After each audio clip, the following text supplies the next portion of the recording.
मैं UP board Hindi channel में सभी छात्र छात्राओं का स्वागत करती हूँ। आइए पढ़ते हैं हम श्रद्धा मनु, जो जयशंकर प्रसाद के कामायनी महाकाव्य से लिया गया है। कामायनी महाकाव्य जल प्रलय की घटना पर आधारित है। इससे पहले मैंने 3 भाग आपको पढ़ाए हैं, ये चौथा भाग है।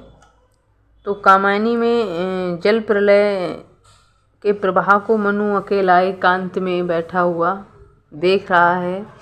तभी वहाँ श्रद्धा आती है। श्रद्धा मनु से मनु का परिचय पूछती है और मनु अपना परिचय देते हुए श्रद्धा से श्रद्धा का परिचय पूछते हैं। तो श्रद्धा अपना परिचय देती है। अंत में मनु को कर्म करने का संदेश देते हुए श्रद्धा स्वयं को आत्मसमर्पित करती है। आइए देखते हैं श्रद्धा मनु। समर्पण लो सेवा का सार। सजल संस्कृति यह पतवार, आज से यह जीवन उत्सर्ग, इसी पद तल में विगत विकार। श्रद्धा मनु से कहती है कि मैं अपने आप को आपके सामने समर्पित करती हूँ।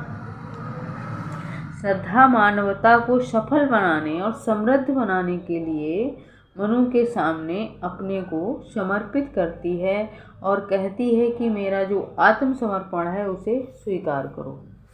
मेरा जो आत्मसमर्पण है उसकी सेवा स्वीकार करो, क्योंकि मेरा आत्मसमर्पण सजल संस्कृति, ये जो जलमग्न सृष्टि है, या आप जैसे मनु जैसे भटकते हुए लोगों की जीवन रूपी नौका के लिए पतवार सिद्ध होगी।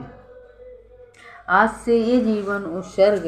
फिर श्रद्धा कहती है कि मेरा जो जीवन है ये आज से आपके चरणों में या मानवता के लिए उत्सर्ग है, न्योछावर है, इसी पद तल में विगत बेकार। क्योंकि आपके पैरों तले ही मेरा जीवन उत्सर्ग है, या मैं अपने जीवन को न्योछावर करती हूँ। फिर इससे संबंधित जो 5 प्रश्न नीचे दिए गए हैं वो देखते हैं। पहला प्रश्न है कि प्रस्तुत गद्यांश का संदर्भ या कवि और कविता का नाम लिखिए। तो आप संदर्भ बता सकते हैं कि प्रस्तुत पद्यांश श्री जयशंकर प्रसाद जी के द्वारा रचित कामायनी महाकाव्य से हमारी पाठ्य पुस्तक काव्यांजलि में संकलित श्रद्धा मनु शीर्षक से लिया गया है। और यह अगर आपको सिर्फ शीर्षक और कविता का नाम लिखना हो तो शीर्षक लिखेंगे श्रद्धा मनु और कविता लिखेंगे कवि का नाम जयशंकर प्रसाद। दूसरा प्रश्न है रेखांकित अंश की व्याख्या कीजिए। तो व्याख्या जैसे मैंने आपको अभी बताई थी और इसमें लिखी हुई भी है, इसे आप पढ़ सकते हैं, फिर आप व्याख्या कर सकते हैं। अगला प्रश्न है श्रद्धा किसकी जीवन संगिनी बनकर सेवा करना चाहती है। तो जो श्रद्धा है वो मनु की जीवन संगिनी बनकर सेवा करना चाहती है। अगला प्रश्न है किसका समर्पण मनु की जीवन नौका के लिए पतवार के समान सिद्ध होगा।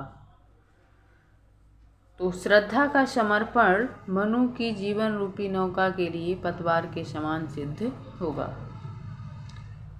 अगला प्रश्न है अंतिम, सजल संस्कृति का यह पतवार, पंक्ति में कौन सा अलंकार है।